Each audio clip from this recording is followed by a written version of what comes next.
ఉచిత IVF IUI consultation, ఉచిత ultrasound scan. 49 అంటే సంతానం, 49 అంటే సంతోషం. చంద్రబాబుకు షాకుల మీద షాకులు తగులుతున్నాయి.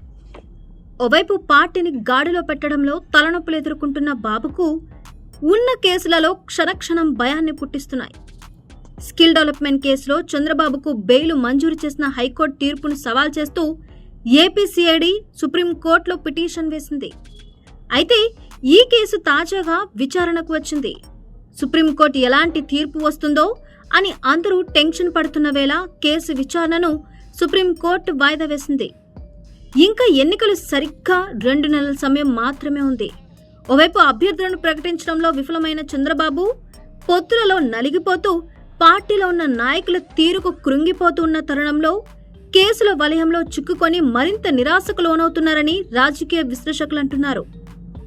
చంద్రబాబు ఏదో ఒక కేసులో మళ్లీ జైలుకు వెళ్లడం ఖాయమంటున్నారు. ఎందుకంటే బాబుపై 1/2 డజను కేసులున్నాయి. ఇప్పటికీ కేవలం స్కిల్ డెవలప్మెంట్ కేసులో మాత్రమే హైకోర్టు బెయిల్ మంజూరు చేసింది.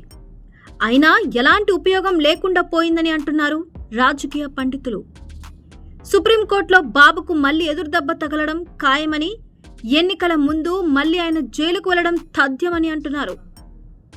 371 కోట్ల రూపాయలు లూటికి గురైన స్కిల్ డెవలప్మెంట్ స్కామ్లో అడ్డంగా దొరికిపోయి కోర్టు ఆదేశాలతో జైలుకు వెళ్లి 53 రోజుల పాటు జైలు జీవితాన్ని గడిపారు చంద్రబాబు.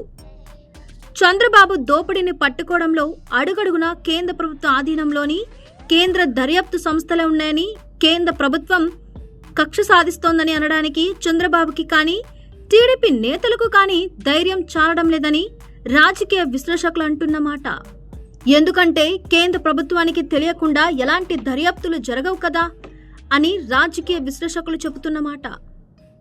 కేంద్ర ప్రభుత్వం కక్ష సాధిస్తోందని అనడానికి చంద్రబాబు నాయుడుకి కానీ టీడీపీ నేతలకు కానీ ధైర్యం చాలడం లేదు.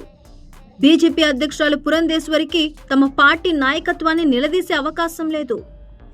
ఇద్దరూ కలిసి ఏపీలో వైఎస్ఆర్ కాంగ్రెస్ ప్రభుత్వంపై ఆరోపణలు చేస్తున్నారని అంటున్నారు. చంద్రబాబును ఎందుకు అరెస్ట్ చేశారు? ఆయన అవినీతిని దర్యాప్తు చేసిందెవరు? చంద్రబాబు పాత్ర ఉందని తెలిపిందెవరు?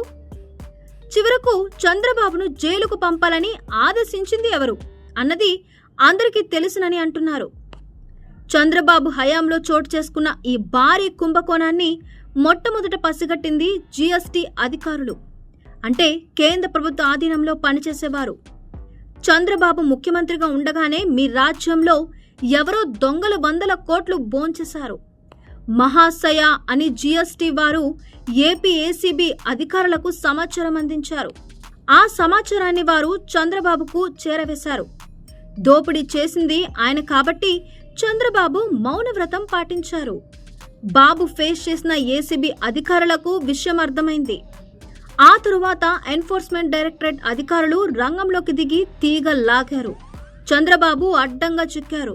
కానీ తాను ఎలాంటి తప్పు చేయలేదని, జగనే తనను అన్యాయంగా అరెస్ట్ చేయించి జైలులో పెట్టించారని బాబు ఉదురకొట్టుకుంటున్నారని, మళ్లీ త్వరలో అన్ని ఆధారాలతో బాబు అరెస్ట్ కావడం ఖాయమంటున్నారు రాజకీయ విశ్లేషకులు. ఒకవేళ చంద్రబాబు కనుక అరెస్ట్ అయితే ఏపీ రాజకీయాలు ఎలా ఉంటాయో చూడాలి.